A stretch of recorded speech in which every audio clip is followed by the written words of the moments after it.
Hello, my loves. Come join me as I board my first ever Carnival Cruise, the Carnival Jubilee. Now, we did go to Buc-ee's, but I promise y'all I will make a separate video for that. While the traffic was pretty bad, boarding took no more than 20 minutes for me. It was very, very efficient and very quick.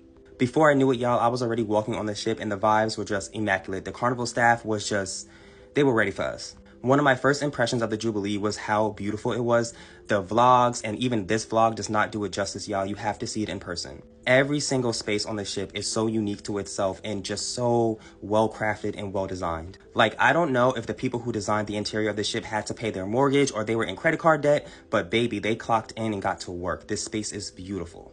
One of my favorite things was just how many free food venues Carnival had, like this sandwich shop here, which I believe is called Sandy Buns. Like, I haven't even been to the buffet once, y'all.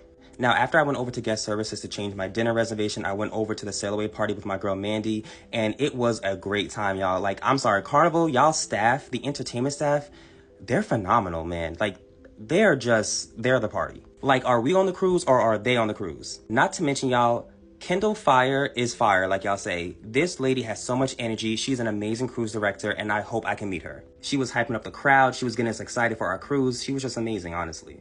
Now, I did explore the ship just a little bit, and this is one of my favorite parts of the ship. This is called Currents, and it is just stunning. But eventually, after going back to my room and seeing if my things were there, it was time for dinner, and we headed over to the Atlantic restaurant, and this restaurant is beautiful. For a main dining room on a cruise ship, this is absolutely stunning interior design. I can't. Now, I ordered these duck spring rolls, and they were good, but they were served cold, and I would have preferred them to be hot.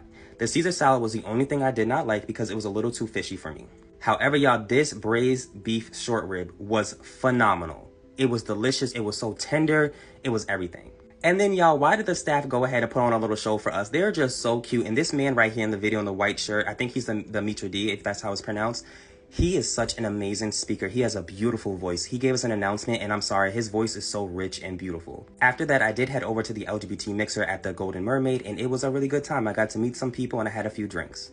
Now, y'all, Carnival offers so much, so I knew it would be a little bit overwhelming when it came to the activities, but you just got to go with the flow and not force yourself to do anything. This band right here was singing their hearts out, y'all. Both of the singers, the bassist, the guitarist, the drummer, they were all phenomenal. And the keyboard player, too. I almost forgot about him. And I saw this beautiful couple dancing, and I just hope one day I can dance with somebody like this. This is just so beautiful. Now, after that, we headed over to the club, y'all, the Limelight Lounge, and we had a good time. It was 90s night, and they were playing a lot of throwbacks, and it was fun. It's funny because so many people say that Carnival is like this cheap budget cruise line, but I don't see anything cheap or budget about it, to be honest. So, y'all, as you know, I did lose my father back in December, and I was a little sad, so I went for a walk around the ship and watched the moon and the sea, and it was just really peaceful, and I got to reflect and have a nice cry to myself. Thank y'all for watching. Can't wait to see you tomorrow.